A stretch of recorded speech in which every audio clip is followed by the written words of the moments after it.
What's up, everybody? It's the Common Sense Investor coming at you with another video. This video could get me in trouble probably, people, but listen up, okay?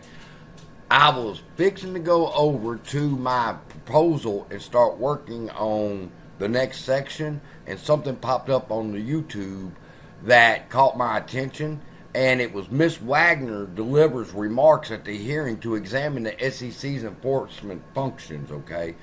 You need to go over to your search bar in YouTube, and you need to YouTube GOP Financial Service.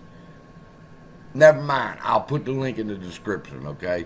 You need to go down there. You need to go to this video. You need to listen to what she says, and then you need to do just like I did.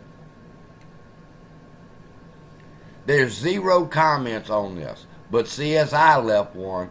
With all due respect, Miss Wagner, speak with respect, all right? Do not get in trouble like some people have with the way you talk to people. But with all due respect, Miss Wagner, I have to say, I agree with you in part and disagree with you in others. First, I agree if the SEC brings charges of violating federal securities laws, then the defendants should have the right to have their case heard in a federal court and be provided a jury trial if requested. To be honest, this is common sense legislation. However, what didn't surprise me, was your position on over-fining the bad actors that commit fraud in our market. Let me ask you a question.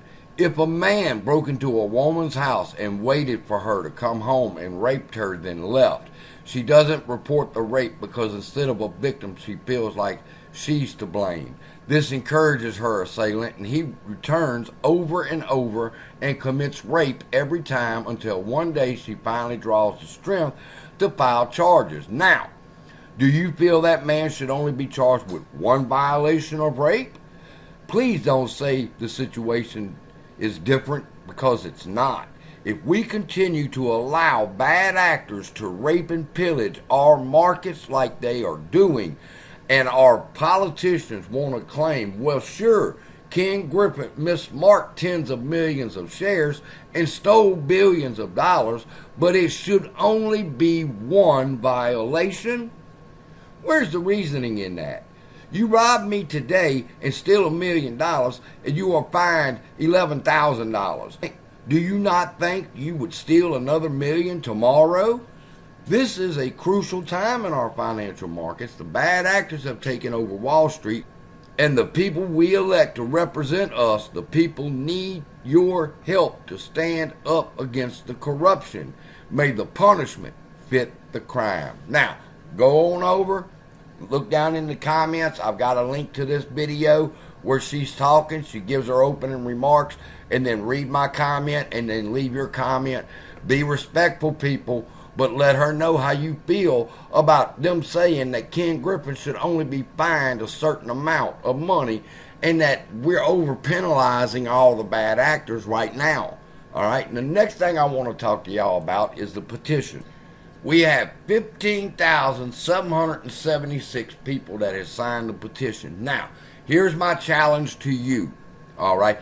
If you have signed the petition to ban Citadel Securities out of our market and investigate Ken Griffin for fraud, if you have signed the petition, take the link, please go to your Discords, your Facebook groups, TikTok, wherever you're at, and tell people, if you're a retail investor and you want to ban Citadel Securities for what they've done, please sign the petition. And I encourage everybody that's watching this video that is invested in the market to find one friend that's invested in the market and have them sign the petition.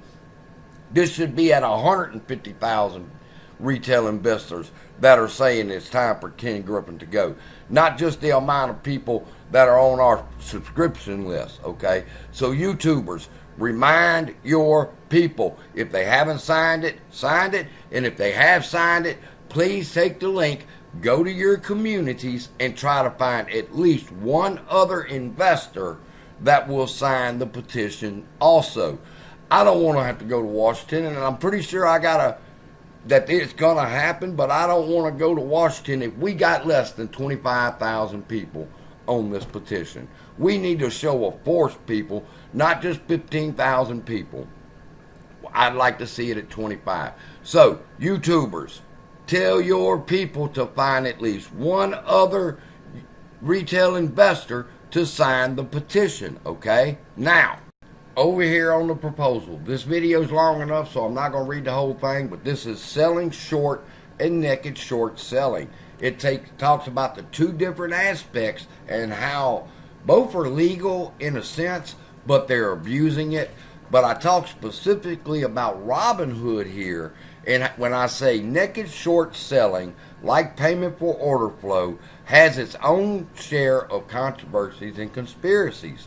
This practice is commonly defined as when a broker-dealer or market maker sells shares of a security without first borrowing the shares or ensuring that they can be borrowed.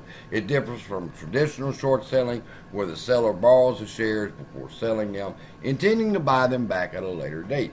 It should be noted, this is important, when the broker filled the 1,000-share order for Cinemark Holdings, they had a reasonable belief that they could obtain the shares before settlement time expired. Now, why is that important? I see videos all the time about where are they getting all these shares. Listen, as long as that buy button is on and you're able to press it, then you're going to see this go up, okay?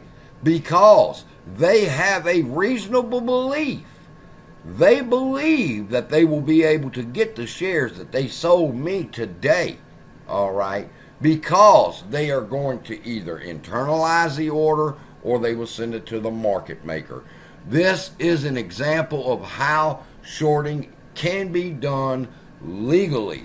But then I go down here as I continue. I'll read it all to y'all in the next video. Market maker execution where the devil lies. And I talk about Doug Sipu's comment here. So if we get an order for 1,000 shares and there are only 200 shares on NASDAQ, we fill out 1,000 shares at the inside price. That's meaningful liquidity.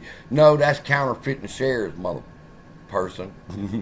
All right. In his statement, even a simple mind can comprehend where the breakdown is. First, the investor seeking the national best bid and offer price on their trading app decides to purchase 1,000 shares of Cinemark at the national best bid and offer price at the moment, which is $17 in our example.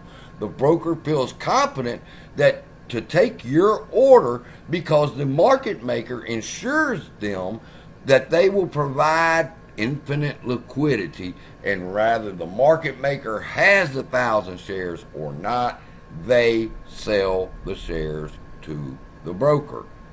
Now, at that point, you're supposed to have shares, but all they've basically done is just promise the broker that they're going to get the shares. Now I'm going to go into it that they've created 800 counterfeit shares, and I got a little footnote there. We'll talk about all that in the next video.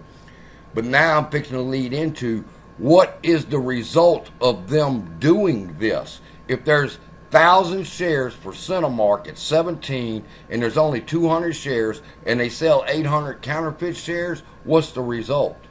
And it's called shares sold, not yet purchased, which I'm going to be discussing in the next video. So love y'all, be blessed, and I'll see you then.